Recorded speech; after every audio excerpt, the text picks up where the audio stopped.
আজকে যে জেলাকে আমরা পুরুলিয়া বলে জানি তার প্রাচীন নাম ছিল মানভূম।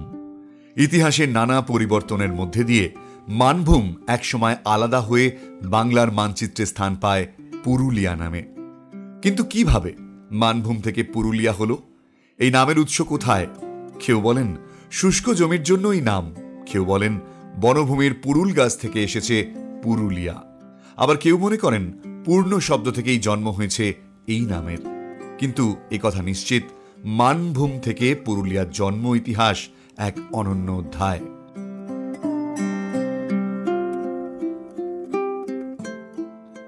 (1833 সালে ব্রিটিশ শাসকরা প্রশাসনিক সুবিধার জন্য মানভূম জেলা তৈরি করেছিলেন। এই জেলায় বর্তমান পুরুলিয়া ছাড়াও ঝাড়খণ্ডের কিছু অংশ পড়ত। 1956 সালের স্টেটস রেকগনাইজেশন অ্যাক্ট অনুযায়ী মানভূম জেলার একটি বড় অংশ বিহারে চলে যায়। বাংলা ভাষাভাষী অঞ্চলকে আলাদা করে পশ্চিমবঙ্গের অন্তর্গত নতুন জেলার নামকরণ করা হয় পুরুলিয়া। তার জন্য কম আন্দোলন, কম রক্ত ঝরেনি।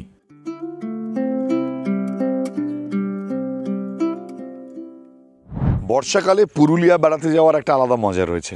আমি অনেকবার অনেককে কাছে শুনেছি যে বর্ষাকালে পুরুলিয়া ঘুরতে গিয়েছো কখনো? পুরুলিয়া মানে অনেকেই বলে পলাশ, মানে মার্চ এপ্রিল, কিন্তু বর্ষাকালে পুরুলিয়া অদ্ভুত সুন্দর। আমার পেছনটা দেখলে বুঝতে পারবেন যে পুরুলিয়াতে বর্ষার যে মজাটা আমি নিতে এসেছি।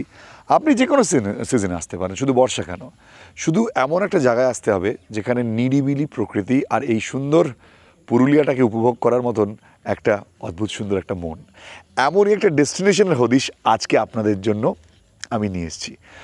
এই ভিডিওটার মধ্যে দিয়ে যেমন মজা থাকবে, তেমন প্রকৃতির সঙ্গে আমাদের বেড়ানো থাকবে, প্লাস থাকা খাওয়া, সম্পূর্ণ দারুণ একটা ফান।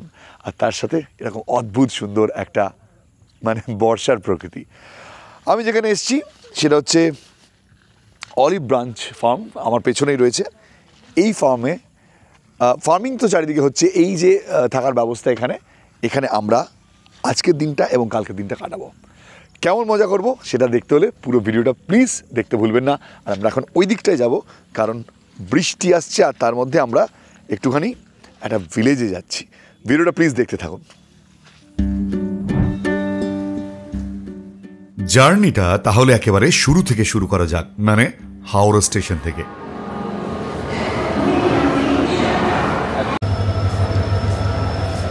এবার আমার সঙ্গে দুজন যাচ্ছে, আমার বন্ধু মিস্টার নির্মাল্যকে তো আপনারা এর আগেও বহুবার দেখেছেন। নির্মাল্য দাড়ি ফাড়ি পেকে গিয়ে বয়স হয়ে গেছে পুরো, আমার কাকু মনে হচ্ছে। জোকস অ্যাপার্ট, আর এইবার অনেক বছর পর, 6 বছর পর পাপাই, তুই পাপাই থাক, ঠিক আছে? সো আমরা এখন হাওড়াতে দাঁড়িয়ে রয়েছি, চক্রধরপুর ধরবো। 11:35-এর ট্রেন এখনও ঢোকেনি। রাইট টাইমে যদি ঢোকে তাহলে আমরা রাইট টাইমে পৌঁছাবো না, 6:30 সকালবেলা পৌঁছবো। নিজের দেরির ট্র্যাডিশন বজায় রেখেই প্ল্যাটফর্মে ঢুকলো চক্রধরপুর, আর ছাড়লো ঠিক ততটাই দেরিতে।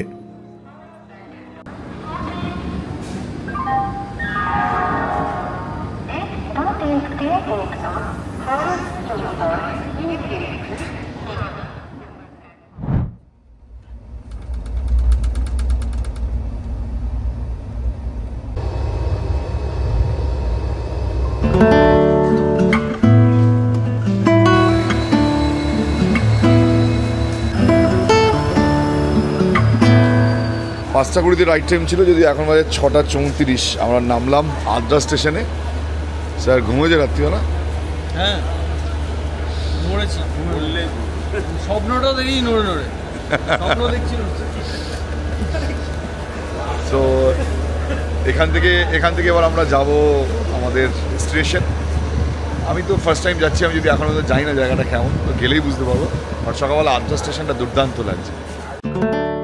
আদ্রা স্টেশনের ওভারব্রিজ যখন ক্রস করছি তখন অনেক দূরে চোখে পড়ল জয়চণ্ডী পাহাড়।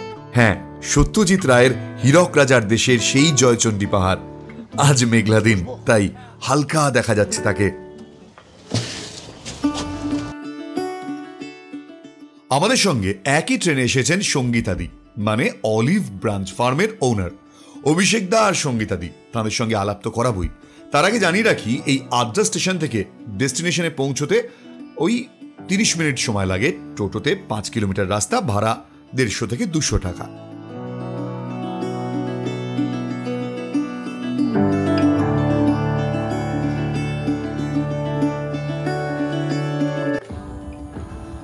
এটা তো মানে আরো যদি ঝকঝকে আলো থাকে দুর্দান্ত লাগবে। পুরুলিয়া তো এমনিতেই সুন্দর, কিন্তু কাশীপুরের প্রাকৃতিক সৌন্দর্যের মাঝে 5 একর জমির ওপর দাঁড়িয়ে রয়েছে এই ফার্মটি। বাড়িটির ভাবনা, আর্কিটেকচার এবং রূপায়ণ শান্তিনিকেতনের প্রথিতযশা শিল্পী শ্রী বিদ্যুৎ রায়। মাটি এবং তালকাঠ দিয়ে তৈরি করা হয়েছে এই দোতলা বাড়িটি। সঙ্গে রয়েছে আরো ভেষজ আইটেম। একেবারে পুরুলিয়ার মাটির ছোঁয়া বলতে পারেন।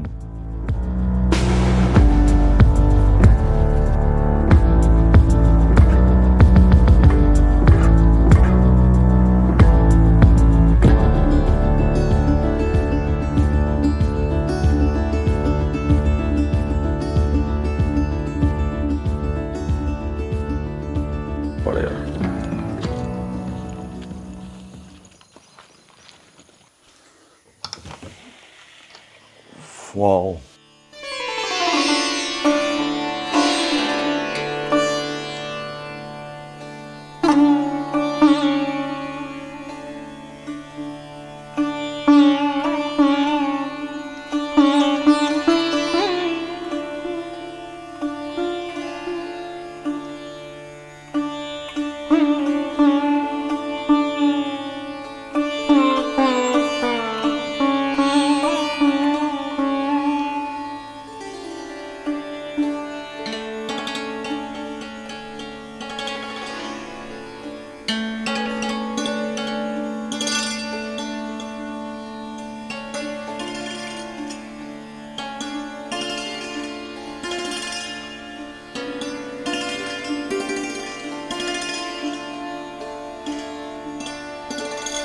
এই হলো গিয়ে রুম, একটা দুটো তিনটে চারটে বেড। আরে বাপরে বাপরে, মাঝখানে একটা খুব সুন্দর খেজুর গাছ। এগুলো কেমন লাগছে রুমটা? মানে এটা কিন্তু পুরুলিয়াতে এলে এরকম একটা জায়গা থাকা, মানে আমি এসেছি যখন তখন এই কনসেপ্টটা কিন্তু ছিল না যে এরকম একটা থাকার জায়গা হবে এখানে। কিন্তু যেটা 4 জন মানে 4 বেডের একটা রুম, খুব সুন্দর ডেকোরেশন, তার সাথে এরকম এই যে ডেকোরেশনটা, আমি এই ধরনের ডেকোরেশন জেনারেলি খুব একটা দেখি না। তার সাথে এরকম খুব সুন্দর পুরো এগুলো বেতের করা, জানলা, এখানকার ইন্টেরিয়ার সমস্তটাই হচ্ছে লোকাল ইনফ্লুয়েন্স রয়েছে। এখানকার সবচেয়ে বড় যে জিনিসটা দেখলাম, এটা এই জিনিসগুলো এখন আর দেখা যায় না। মানে এই যে সুইচগুলো আমরা ছোটোবেলায় দেখতাম, এগুলো খুব ইউজ হতো। আর তার সাথে নানা রকমের ডেকোরেশন রয়েছে, ওয়াল ডেকোরেশন, হ্যাঁ, উপরে একটা শামিয়ানা। এবং এখানে কিন্তু গরম পড়ে খুব, স্টিল এই রুম এতটাই ঠান্ডা যাতে ফ্যান খুব একটা প্রয়োজন পড়ে না। ওপরে কড়িকাঠ দেওয়া রয়েছে। আর এখানে প্রত্যেকটা অ্যারেঞ্জমেন্ট কিন্তু অন্যরকম। ধরুন এখানে একটা সামনে একটা টেবিল রয়েছে, বা একটা সুন্দর যে আপনি এখানে বিন মতন রয়েছে একটা, সমস্তটাই ইউনিক, খুব ইউনিক, পরিষ্কার পরিচ্ছন্ন সুন্দর একটা রুম। আমি জানি এখানে আসলে এখানে থাকার কত কেমন খরচ, সমস্ত কিছু একটা জানার ইচ্ছে রয়েছে। আর একটা জিনিস খুব ইন্টারেস্টিং আমার এখানে লেগেছে, সেটা হচ্ছে এই যে টয়লেটটা, এটা হচ্ছে মনে হয় এই রুমের সবচেয়ে বেশি প্রাপ্তি। আমাকে অনেকেই বলেন যে আপনি তো অত ডিটেলে দেখান না। সিরিয়াসলি বলছি যে আমি হয়তো কোথায় থাকলেন, কেমন করে থাকলেন, অত ডিটেলে বলি না। আমি এবারের ট্রিপটাতেও চাইছি যে একসাথে মজা করব। সকালবেলা এসে এখনও পর্যন্ত খুব একটা খাওয়া দাওয়া কিছু করিনি। এটা হচ্ছে পেতলের একটা গামলা, এটাকে জাস্ট কেটে বানানো হয়েছে। আমি সিরিয়াসলি এটা খেয়াল করিনি, পাপাই আমাকে বললো বলে আমি দেখতে পেলাম। এবং টয়লেটেরও বিভিন্ন রকমের ডেকোরেশনগুলো আমার খুব ভালো লাগছে, কি সুন্দর করে করেছে। মানে আমি এখানে নির্মাল্যকে বললাম এসে যে নির্মাল্য, এইখানে তুই এরকম একটা সুন্দর টয়লেটটাকে নষ্ট করবি, অন্য কিছু এখানে করিস না প্লিজ, এখানে কিছু করিস না। মানে সিরিয়াসলি আমার মনে হচ্ছে এটা টয়লেট কেউ বলবে না, আমি বলবো যে এত ইউনিকনেস রয়েছে না এই থাকার জায়গা। আচ্ছা, আমি ভেতরে অনেকে ভাবছি যে এখানে ওয়ার্ড্রপ নেই, দেখুন ওয়ার্ড্রপ আছে, কিন্তু এইখানে একটা সুন্দর ওয়ার্ড্রপ রয়েছে এবং ইউনিক ওয়ার্ড্রপ। এখানে আয়নাও রয়েছে, সমস্তটা টয়লেটের মধ্যে রয়েছে। এইখানে হচ্ছে স্নানের ব্যবস্থা অসাধারণ। আমি আপনাদের স্নান করা তো দেখাবো না, নিশ্চয়ই দেখাবো না স্নান করা, কিন্তু কি সুন্দর ব্যবস্থাপনা দেখুন, এখানে বসলেন, এখানে বসে জল ঢালবেন, এদিকে কিন্তু পুরোটা আর কোথাও নোংরা হচ্ছে না। গরমকালে এলে এই যে ফ্লোরিংটা, এই ফ্লোরিংটা খুব সুন্দর লাগবে। এদিকটা একটু, বাইরেটা একটুখানি এদিকে, বাইরেটা আমার বেশ ভালো লাগছে। বাইরেটা এখানে একটা সুন্দর বারান্দা আছে, একটা খুব সুন্দর। এই বারান্দাটাতে একটা আড্ডা জোন, এখানে বসে আমরা যেমন আড্ডা দিতে পারি, সেটের মতন বসে গল্প। গান বাজনা থাকলে এখানে জমে যেত। একটা গিটার ফিটার নিয়ে এসে এখানে, আমি গিটার নিয়ে লাভ নেই, গান বাজাতে পারি না। আমাদের একজন এখানে গিটার বাজাতে পারে, গানও গাইতে পারে, কিন্তু সে গিটার আনে। গিটারটা আনলে ভালো হতো বল। আমরা কি করে জানবো যে এরকম একটা, মানে এরকম একটা জায়গায় এসে পৌঁছো পুরো যাচ্ছে সাধারণ কি এটা না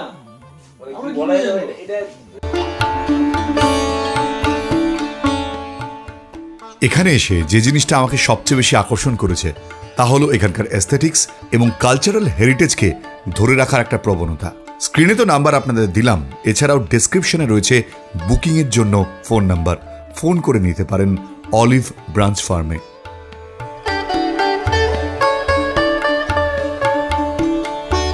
উপরেও কিন্তু এখানে বেশ সুন্দর থাকার একটা জায়গা আছে, মানে উপরে যেটা বলছিলাম এটা হলো ওপরটা, দারুণ সুন্দর ওপরটা। এদিক থেকে এদিকটা সুন্দর একটা বসার জায়গা। আর আমাদের যেমন নিচের রুম রয়েছে, এই খুব সুন্দর জায়গাটা। আর এই দিকটা অসাধারণ,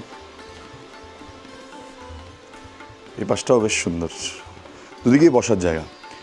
ওভারঅল এই পুরো জায়গাটা কিন্তু আমার দারুণ লাগছে, মানে এখান থেকে সামনেই রাস্তা, ওই দূরে।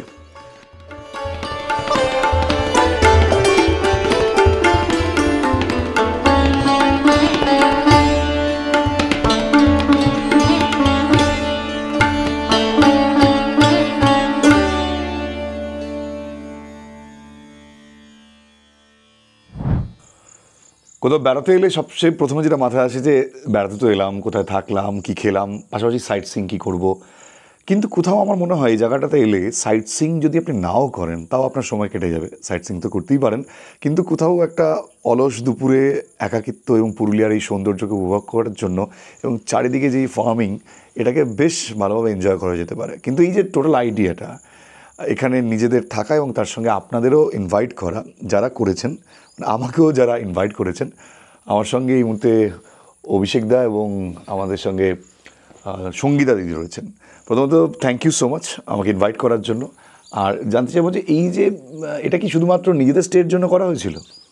না, শুরুটা আসলে একটা বলা যায় যে পুরুলিয়ার এই যে ভূপ্রকৃতি বা এই যে তরঙ্গায়িত মালভূমি, মাইলের পর মাইল, এটা খুব টানতো।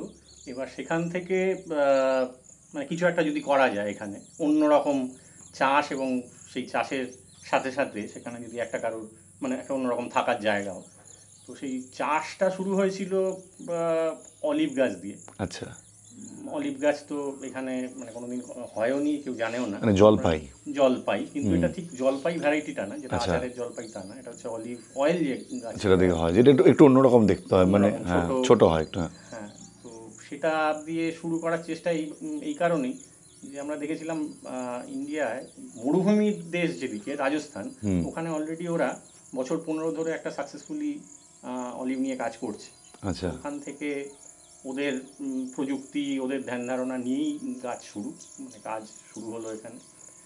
পুরুলিয়ায় অন্য চাষ যেহেতু হয় না, বাকি সময়টা তো মানে ধান ছাড়া আর কিছুই হয় না জলের অভাবে, তো সেটাও একটা ভাবনা ছিল যে যদি একটা বিকল্প চাষ কিছু হয় এখানে, এটাকে মডেল করে যদি আরও ছড়ায় ব্যাপারটাকে, সেই দিয়ে শুরু। তো শেষ পর্যন্ত অলিভ মানে সাকসেসফুল হয়তো নয়, এখনও কিছু গাছ আছে, দেখা যাক ফল আসবে কি আসবে না, অপেক্ষা। আচ্ছা, এগ্রিকালচারটাই অপেক্ষা। মানে আপনারা কি দুজনেই মানে সমানভাবে একতালে সময় দিতে পারেন? না, এমনি থাকেন কোথায়? থাকি তো কলকাতাতে, বাগুইআটিতে বলছিলেন। আচ্ছা, আপনি অতটা সময় দিতে পারেন না? না, আমি অতটা দিতে পারি না। আচ্ছা আচ্ছা, ও একটু দেয়। তো আমরা দুজনেই মিলিয়ে মিশিয়ে দেওয়ার চেষ্টা করি। আমার ভাগটা এই মুহূর্তে বেশি, ভবিষ্যতে জানি না, আবার হয়তো ব্যালেন্সটা এদিক ওদিক হয়ে যাবে। তো এইভাবেই চলছে এবং ভাবনাটাও আস্তে আস্তে পরিবর্তিত হতে হতে যাচ্ছে। মানে অলিভ অতটা সাকসেসফুল হলো না, কিন্তু জায়গাটাকে দাঁড় করাতে হবে, কি করা যায়। তখন অন্যান্য ফলের গাছ যেমন ড্রাগনটা মোটামুটি হচ্ছে পুরুলিয়ার মাটির জন্য, দেখা যাচ্ছে ভালোই। এছাড়া আরও মুসাম্বি, আতা, ডালিম এইগুলোকে নিয়ে কাজ করার চেষ্টা চলছে। সাবট্রপিক্যাল এরিয়ায় যে সমস্ত গাছ হয়, আমাদের একজন কল্যাণী বিশ্ববিদ্যালয়ের অবসরপ্রাপ্ত অধ্যাপক আসেন, কনসালটেন্সি দেন উনি, ওনার পরামর্শ মতোই আপাতত গাছ লাগিয়ে কাজ চলছে।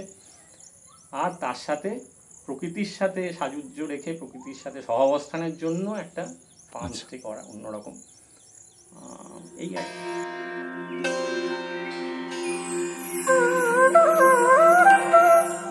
এই জায়গাটা খুব সুন্দর। এখানে যেমন এখানে কি রান্না হয়? রান্না হয়, তাই বেশিরভাগ রান্নাটাই এখানেই হয়। ও বাহ, কি সুন্দর! এটা এর কাঠে, বাহ। এখানে চারিদিকে এত সুন্দর একটা পরিবেশ। এইটা একটা ফার্মের পাশের দিকটা, মানে এটার বাড়িটার পাশ, বিল্ডিংটার পাশে একটা সুন্দর জায়গা। শীতকালে মনে আরও বেশি সুন্দর লাগে না? আচ্ছা, মানে আমার যেটা মনে হচ্ছে এটা আপনাদের একটা খুব স্বপ্নের মতন জায়গা।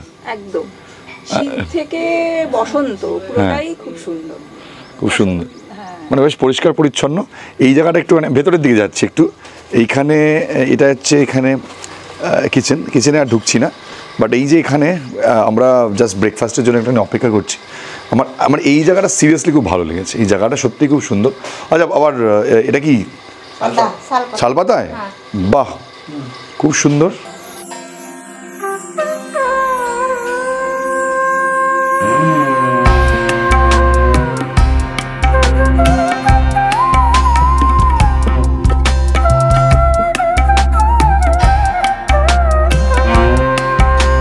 বেশ ভালো খেতে। ডিমের ভুজিয়া একটুখানি অল্প, মানে আমি ভেবেছিলাম যে এটা খাবো না, কিন্তু আমার তো খেতে হবে কিছু একটা। রিসেন্ট টাইমসে আমার একটুখানি সমস্যা করছে গ্যাস অম্বলের, বাট এরকম একটা ব্রেকফাস্ট ছাড়া যাবে না। আমি একটা জিনিস বর্জন করে দিচ্ছি লাইফ থেকে পুরো, দিস ওয়ান মিষ্টি। মিষ্টিটা মানে এখনকার দিনে লোকে ভাবে হচ্ছে বাতাসা খাচ্ছে, কি উপকার করছে জীবনে। চিনি থেকেই তৈরি, বেশিরভাগ লোক জানে ওটা চিনিতে তৈরি।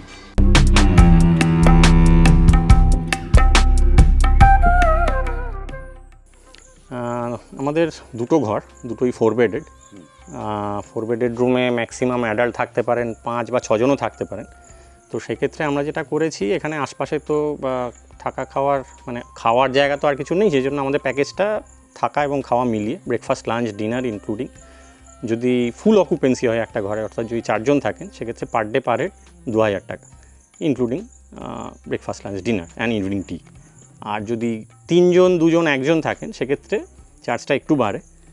3 জনের জন্য পার ডে পার হেড 2300, যদি 2 জন থাকেন 2500, এবং যদি 1 জন থাকেন সেক্ষেত্রে 3000 টাকা।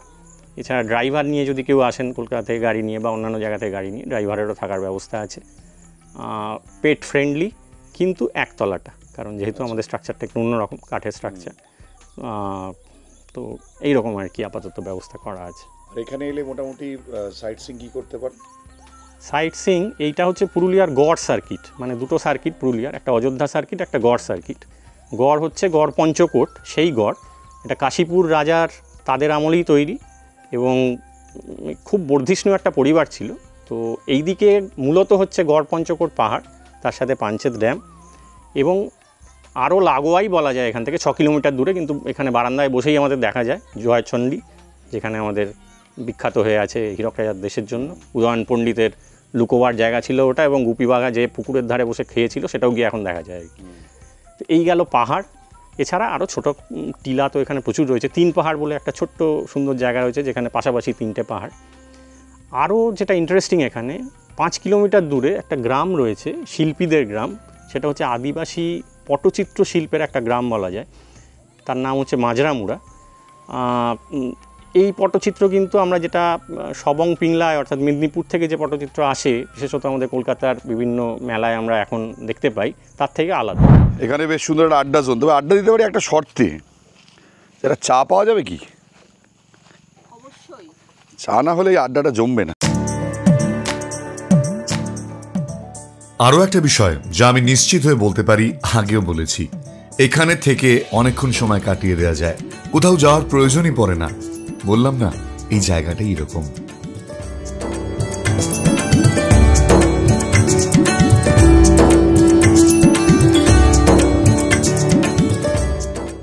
অভিষেকদা এবং সঙ্গীতাদি নিজের প্রাণের মতন করে সাজিয়েছেন এই ফার্মটি। চলুন এবার একটু ফার্মটা ঘুরে আসা যাক।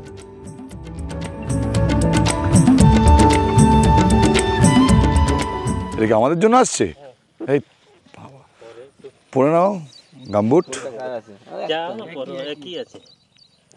তোমার যেটা ইচ্ছে সেটা তুমি পরো। জল ঢুকে যাবে না ভিতরে? ধরবে এটা, জল ঢুকবে না রে, সাপ ঢুকবে, ঢুকে থাকবে, ঢুকে যেতে পারে না ভেতরে। তারপরে ঝেড়ে ভেতরটা গরম থাকে না।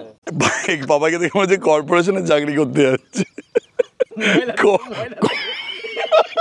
দেখাও একবার কোন প্রদীপে ছিল। এটা কি ড্রেস ভাই? আরে আলাদিনের জিনি। সবাই পায়ে একটা করে গামবুট পরেছে, আমারও পায়ে গামবুট আছে, এই যে দেখাতেই পাচ্ছি। পাপাইয়ের পায়ে, পাপাই তো মনে হচ্ছে পুরো কর্পোরেশনে মোটামুটি জঙ্গল পরিষ্কার করে। মানে আমি তার মানে যারা কর্পোরেশনে জঙ্গল পরিষ্কার করে তাদের খারাপ বলছি না, মানে ওদের মতনই লাগছে। এখানে কী কী গাছ রয়েছে সেগুলো একটু জানবো। তার আগে বৃষ্টি আসছে বেশ জোরে, তার আগে একটু দেখে নিই। মোটামুটি আপনার এইগুলো হচ্ছে অলিভ, তাই তো? এইটা না একটা কোথাও একটা অদ্ভুত একটা ওই কাশ্মীরে যে আপেল হয় অনেকটা ওই রকম ফিচারটা লাগছে, যদিও আপেল গাছটা অনেকটা ওরকম লাগে, স্ট্রাকচারটা ওরকম লাগে। হ্যাঁ, বাহ, খুব বিশাল বৃক্ষ হয় তা নয়, এর থেকে আর একটু বাড়বে। আচ্ছা, মোটামুটি সেই রকমই হয়, কিন্তু অলিভ হচ্ছে বহু বর্ষজীবী, মানে বহু বর্ষজীবী, বহুদিন বাঁচে। কারণ এখনো অবধি মনে হয় এটা মনে হয় গ্রিসেই সব থেকে প্রাচীন অলিভের বয়স এখন দেখা গেছে মনে হয় 4000 বছর। বাপরে বাপ, 4000! ওই রকমই একটা গাছ এখন লাগানো হয়েছে। আর এই বড় গাছগুলো কি? এই যে এইগুলো বড় গাছগুলো হচ্ছে কুল। ও, এগুলো কুল? কি কুল এগুলো? এইটার নর্মাল কুল না, এর একটু মজাদার নাম মিস ইন্ডিয়া। Miss India? গোলটা না, লম্বাটে হয় ওটা। গোল সবুজ যেটা। এটা কি পেয়ারা? ও আতা, এরকম সুন্দর। এটা কি আতা? একটা জাতীয় গাছ। হ্যাঁ, ওইটা ড্রাগন ফল। শেখাতে নির্মাল্য কিন্তু আবার আধা বাঙাল আধা ঘটি। কেন বলতো? নির্মাল্য ঠাকুমা ছিল হচ্ছে বাঙাল, সেই জন্য বাড়ির যাবতীয় রিচুয়াল হচ্ছে বাঙাল, আর ওর মাও বাঙাল। এবার ওর বাবার কোনো টেকেই নেই, মানে যুক্তি না। বাড়িতে লক্ষ্মী পুজো হয় কোজাগরির দিন, এদিকে ঘটি। হ্যাঁ, ঘটি পুরো দাঁড় করা সব নিয়ে নিয়েছে। বাঙাল বাড়ির মেয়েগুলোকে নিয়েছে। আমার দাদু ছিল সেকেন্ড ওয়ার্ল্ড ওয়ারে, ছিলেন আমার দাদু। সেখানে কি করেছিল? নেতাজির সাথে ছিল? নেতাজির সঙ্গে কেন থাকতে হবে? নেতাজি কি সেকেন্ড ওয়ার্ল্ডে ছিল? ব্রিটিশের পক্ষে যুদ্ধ। নেতাজি কোন ওয়ার্ল্ড ওয়ারে ছিল? সেকেন্ড ওয়ার্ল্ড ওয়ারে কি নেতাজি যুদ্ধ করতে গেছিল? এ কি আজাদিন ফৌজ কার সাথে যুদ্ধ করেছিল? আজাদিন এগেইনস্টে গেছিল। কার এগেইনস্টে? যুদ্ধটা তো সেকেন্ড ওয়ার্ল্ড ওয়ারেই হয়েছিল। না, সেকেন্ড ওয়ার্ল্ড ওয়ার না, তখন তো বহু লোক, বহু ইন্ডিয়ান। আচ্ছা, আমরা একটু সেকেন্ড ওয়ার্ল্ড ওয়ার ছেড়ে একটুখানি এখানে আসি, একটু ফার্মটা একটু দেখাই। এটা জায়গাটা এত সুন্দর দেখি। এগুলো কি গাছ? এগুলো সব মুসাম্বি। বেশ সুন্দর। এখানে একটা দারুণ আড্ডা চলছে, মানে এখানে আড্ডা মারতে মারতে এরকম একটা গার্ডেন দেখছি। এটা পুরো একটা বাগান অ্যাকচুয়ালি। আর ওই যে আমরা ওইখানটায় রয়েছি, ওই জায়গাটাতে রয়েছে। ও হচ্ছে বাউলের ড্রেস পরেছে, কিন্তু গানের গাওয়া জানি না।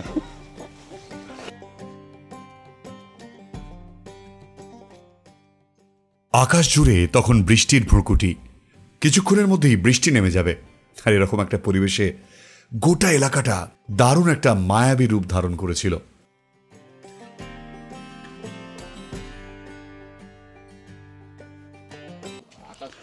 এটা পুরো ড্রাগন ফলের বাগান।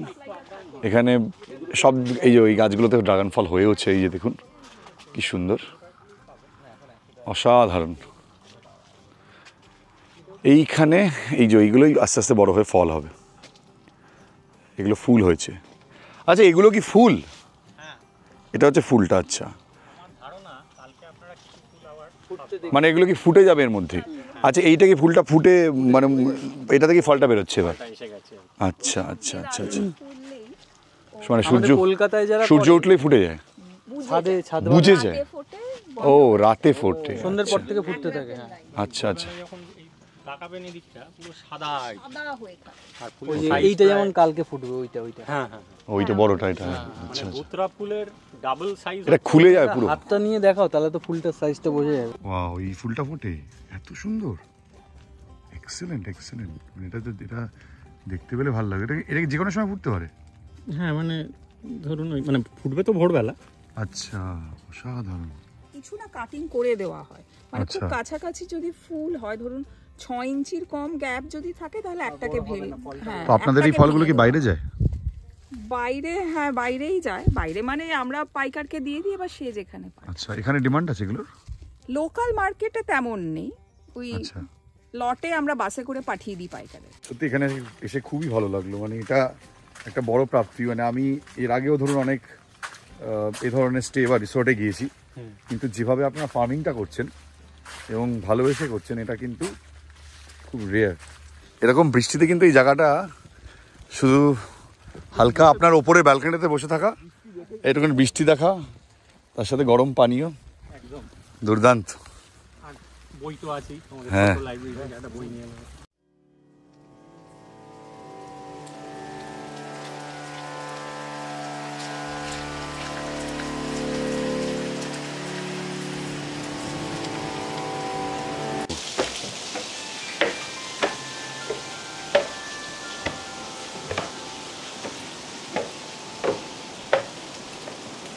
বাহ, দুর্দান্ত লাগছে এখান থেকে।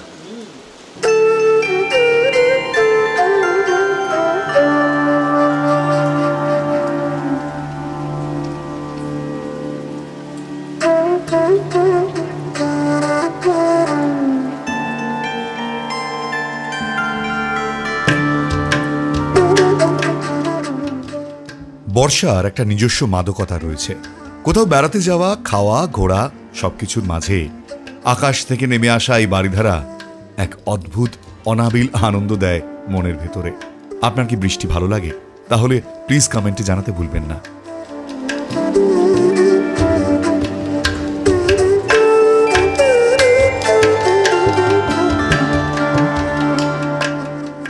তবে বর্ষা হোক বা যে কোনো মরশুম, আপনারা চলে আসতেই পারেন এই অলিভ ব্রাঞ্চ ফার্মে।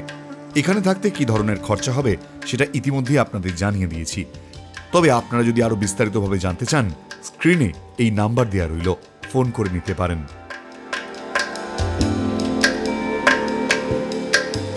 বাইরে একটা ঝেপে বৃষ্টি হচ্ছে, দারুণ পরিবেশটা এই মুহূর্তে বাইরের। আমরা কিছুক্ষণ ধরে এদিক ওদিক ঘোরার পর ফাইনালি ব্যাক করলাম। এদিকে ভেতরের পরিবেশটা খুব সুন্দর, মানে এখানে গরম তো একটুও নেই, পুরোটাই একেবারে ঠান্ডা ঠান্ডা পরিবেশ। দূরে এখান থেকে যে রেঞ্জগুলো দেখা যায়, জয়চণ্ডী পাহাড় দেখা যায়, প্লাস গড়পঞ্চকোট। ওয়েদার খারাপ বলে কিছু দেখা যাচ্ছে না, কিন্তু বৃষ্টিটা দুর্দান্ত হচ্ছে। এই বৃষ্টিটাই অ্যাকচুয়ালি চাই। দিদি আর দাদা ভাবছে যে কারা এত। আচ্ছা, ও বাই দ্য ওয়ে, এটা হচ্ছে সেই ড্রাগন ফল। আচ্ছা আচ্ছা আচ্ছা আচ্ছা, এটা হচ্ছে একটা, মানে যেটাকে আমরা বলি লাইভ এক্সপিরিয়েন্স করা এরকম একটা ফল। ও মা, পুরো বিটের মতন, পুরো বিট মনে হচ্ছে। ছেলে কেমন লাগছে? পেঁপের মতন কি খানিকটা এটা কোনো কিছুর মতনই না, এটা এটার মতো। এটার মধ্যে যে অদ্ভুত একটা মিষ্টি একটা হালকা ঢুকে যাচ্ছে, হালকা পেঁপে একটুখানি পাবে ঠিকই বলছি, কিন্তু তার মধ্যে যে হালকা দানাগুলো আছে, হ্যাঁ ওই যে একটা ক্রাঞ্চ হালকা খেলে একটু ফাটছে, অসাধারণ। আচ্ছা, এই ফলটা কদিনে হয়? কিউইর মতন, হ্যাঁ। আচ্ছা, এই একটা জিনিস জিজ্ঞেস করছি, এই ফলটা মোটামুটি কতদিনে এই পর্যায়ে এসে পৌঁছয় গাছ সেপ? হ্যাঁ, পুরো হতে এইরকম লেভেলে আসতে মিষ্টি আছে কিন্তু খুব 21 থেকে 25 দিন মতো হয়। 5 দিন লাগে? ড্রাগনের যে খোসাটা, হ্যাঁ, ওটাকে যদি পুরো ড্রাই করে গুঁড়ো করা যায়, আচ্ছা, মনে হয় আবির হিসেবে ব্যবহার একটা হতেই পারে আর কি। কারণ আজকাল তো এখন এগুলো থেকে রং, হ্যাঁ রং তো হয়। হ্যাঁ, এটা Exactly. পলাশের আজকাল আবির। এখানে রয়েছে দারুণ একটা সুভেনিয়ার রুম, যেখানে আপনি চাইলে চড়িদার মুখোশ থেকে শুরু করে স্থানীয় মানুষজনের তৈরি গামছা বা কাপড় জামা দেখতে পাবেন। সেগুলো আপনি চাইলে কিনতেও পারেন। এখানকার স্থানীয় টোকেন হিসেবে কাউকে গিফটও করতে পারেন বা নিজেদের জন্যও কিনতে পারেন। এই রুমটা ছোট্ট একটা রুম, আপনি এটাকে লাইব্রেরি রুমও বলতে পারেন। সব মিলিয়ে দারুণ একটা বন্দোবস্ত। বলে না, সব দিক থেকে মন কেড়ে নিতে পারে এই অলিভ ব্রাঞ্চ ফার্ম। ধন্যবাদ অভিষেক দা এবং সঙ্গীতাদি আপনাদের দুজনকে, কারণ আপনারা আমাকে ইনভাইট না করলে এত সুন্দর একটা এক্সপিরিয়েন্স কোনোভাবেই অনুভব করতে পারতাম না। And if you have time, shine where darkness haunts me. It's in the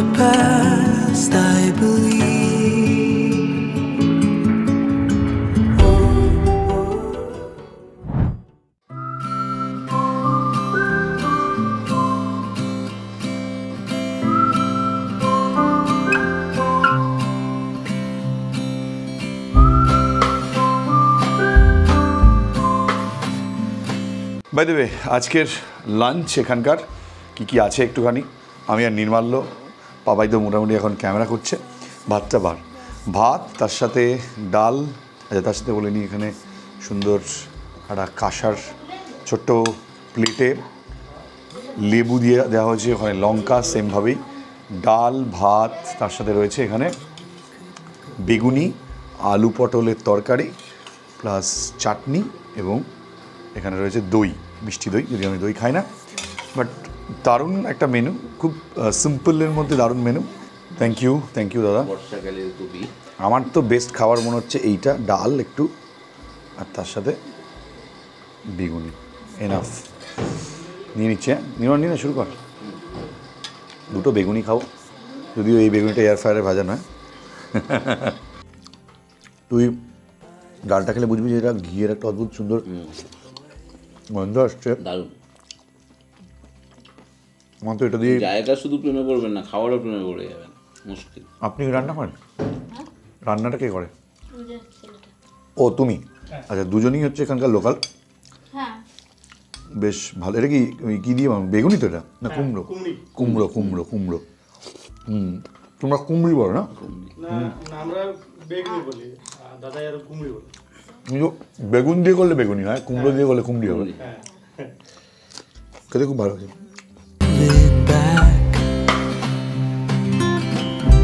Could I steal you for a moment to pretend there's still something from the past?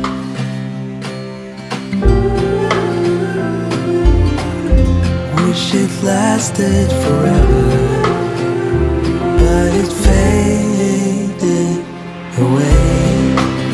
I was wrong. আচ্ছা, আমরা এখন বেরিয়ে পড়েছি। আমরা একদিকে তো বৃষ্টি আসছে, কিন্তু তার সাথে এরকম গাড়িতে করে যাওয়ার একটা আলাদাই মজা রয়েছে। আমরা এখন যাচ্ছিটা কোথায়? আমরা যাচ্ছি এখন মাজরামুড়া গ্রামে। মাজরামুড়া গ্রাম, সেটার বৈশিষ্ট্য হচ্ছে আদিবাসী পটচিত্রীদের গ্রাম। আচ্ছা।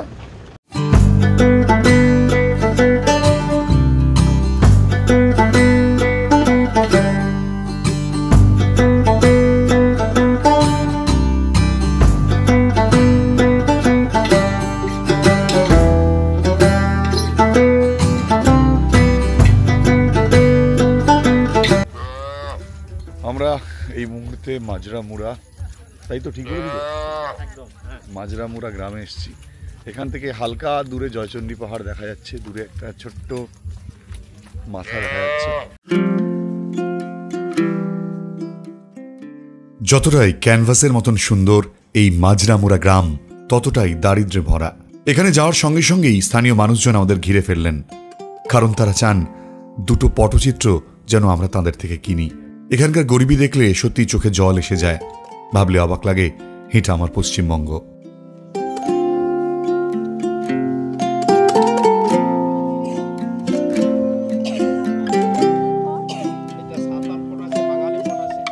अरे सिम चांदू नींदे चांदू ताल अमालार गुजहर यानी गाय मौआ सुंदर कपिल गाय मो चापड़ को बसालीनर खाय ननद हराम बुड़ी हराम तकु हंडी पेरे दह कते ननद बुल कते नोआ को सेरेंग लिदा আর আমরা বাঙালিতে বলি কপিল গাই। সেই কপিল গায়ের থেকে তখন এই দুটা হাঁস জন্ম হয়েছিল। যখন এইখানে জলটার থেকে নামে তখন এখানে বাসা করলো, বাসা করে দুটা ডিম দিয়েছিল মুখের থেকে তখন দুটা হাঁস জন্ম হলো। জয় জয় গোবিন্দ গোপাল গদাধর কৃষ্ণচন্দ্র কর কৃপা করুণ সাগর।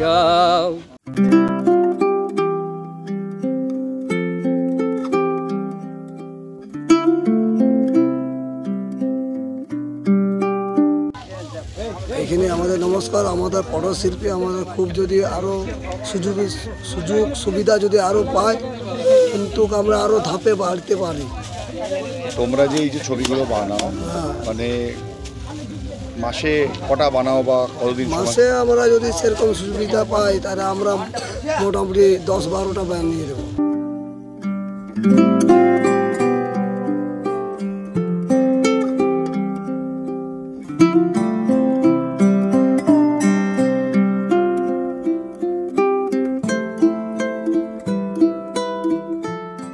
আমি এই মাজুরামুড়া গ্রামটাতে এসেছিলাম এই কারণে, কারণ এখানে যাদের সাথে আলাপ হলো, যারা পটশিল্পী দীর্ঘদিন ধরে এই ধরনের ছবি আঁকছেন, আপনারা এই এলাকায় যখন আসবেন, বিশেষ করে আমি যেমন যেখানে এসেছি আপনাদের দেখালাম, এই মাজুরামুড়াতে অবশ্যই আসুন।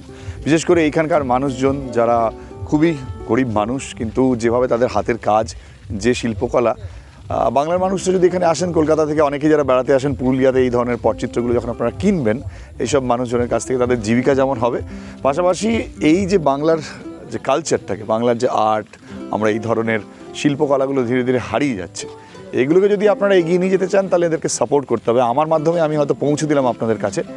আপনারা এখানে আসবেন অবশ্যই, মাজুরামুড়া এখানে এলে অবশ্যই বলবেন যে আমরা সাইট সিইংয়ে মাজুরামুড়া যাব। এইটার ইতিহাসটা হচ্ছে আমাদের বংশ পরম্পরা ধরে এই আমাদের পটচিত্র লেখা চলে, এবং ওই লেখার জন্যে আমরা ভিক্ষাবৃত্তি করিয়ে পর জীবনযাপন করতাম আমাকে আগেকার বয়স্ক লোকে। তারপর আস্তে আস্তে রীতি এখন অনেকটা উন্নতির পথে আগাইছে। এটা ইতিহাস হচ্ছে প্রথমত তালপাতায় লিখতাম আমার যে আদিপুরুষের লোকেরা, আজ মোটামুটি 5 পুরুষ আগের কথা বলছি সেটা আমি, হ্যাঁ, তালপাতায় লিখতো, কচি তালপাতাতে জলে সিদ্ধ করিয়ে সেইটার উপরে একদম ছোটো ছোটো ছবি আঁকতো, সেটাকে মিলে আর দেখাইতো আগে প্রথমটাই। হ্যাঁ, তার আগে বলছো দাদুরা বলতো যে ওই গোবরের ফলক করে ওইটা চিত্র আঁকতো, গোবরের মধ্যে গোবর দিত, সেটাকে একটু মোটা করে সেই গোবরটা তুলে আর লিখতো ওটাতে। হ্যাঁ, তার আগে বলছিল, তার আরও প্রাচীন বলছিল যে কাদার উপর লিখতো। তো এখন যাই হোক আমরা দেখিনি, ওগুলো কাদাও দেখিনি, প্রমাণ পাইনি আমরা, আমাদের হাতে আসে না। আচ্ছা, তারপরে ওই গোবরের যে ফলকে দিয়ে লিখতো সেটাও আমরা পাইনি, আমরা পাইছিলাম তালপাতাটা। বাবা দাদুরা যে লিখতো তাতে আমরা 3 পুরুষের যে লেখা, হাতে লেখা আমি পাইছিলাম।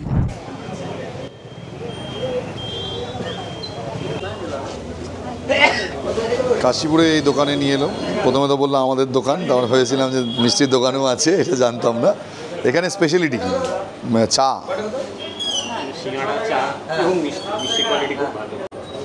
এই এটা কি লাড্ডু বলে? কস্তার। মানে কেন এটা কস্তার লাড্ডু বলতে?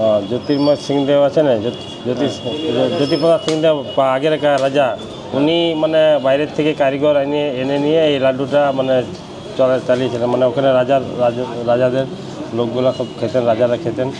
হ্যাঁ, সেই তখন থেকে এটা প্রচলন হয়ে আসছে। মানে এটা একমাত্র কাশীপুরেই পাওয়া যায়।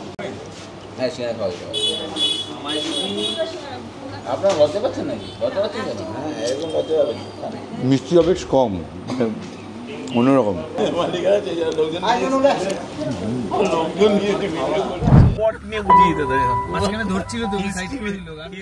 কাশীপুর বাজারের কস্তার লাড্ডু, তার সঙ্গে সিঙ্গারা খেয়ে এবার ফেরার পালা।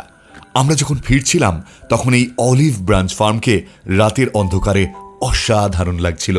এই ঘুটঘুটি অন্ধকার, বর্ষার আমেজ, আর তার সঙ্গে বাঙালির প্রিয় চা আর আড্ডা, কি বলেন, এটা হলে জমে যায়। আমাদেরও দারুণ একটা সন্ধ্যা কাটলো।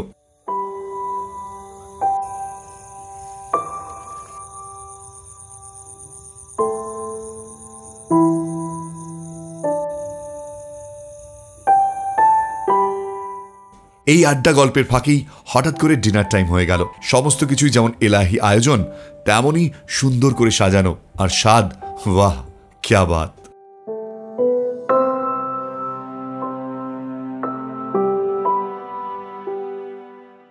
ডিনার করে এবার শুতে যাওয়ার পালা।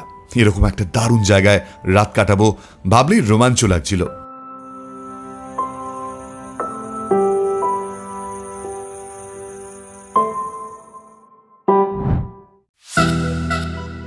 আজকের ভিডিওটা এখানেই শেষ করছি। আগামী এপিসোডে আপনাদের দেখাবো পুরুলিয়ার অন্যতম গুরুত্বপূর্ণ জায়গা পাকবিড়া, যেখানে 1200 বছর পুরনো জৈন ইতিহাস এখনো সাক্ষী হিসাবে দাঁড়িয়ে রয়েছে, যার গল্প শুনলে আপনারা ইতিহাসের পাতায় ফিরে যাবেন। আপনাদের দেখাবো কাশীপুর রাজবাড়ি, তারই পাশাপাশি এই অপরূপ পুরুলিয়ার কিছু সৌন্দর্য আপনাদের সামনে তুলে ধরব। তাহলে এই এপিসোড এখানেই শেষ করছি। আর যেতে যেতে বলবো, অলিভ ব্রাঞ্চ ফার্মে যেতে হলে কন্ট্যাক্ট নাম্বার দেওয়া রয়েছে, প্লিজ ফোন করে কথা বলে যোগাযোগ করে নিন। দারুণ জায়গা, আমি আশ্বস্ত করছি। নেক্সট এপিসোডে দেখা হচ্ছে, তার আগে সাবস্ক্রাইব করে যাবেন যদি জার্নি উইথ বোস ভালো লাগে। দেখা হচ্ছে তাহলে, এখানেই শেষ করছি এপিসোড। Tata, bye bye.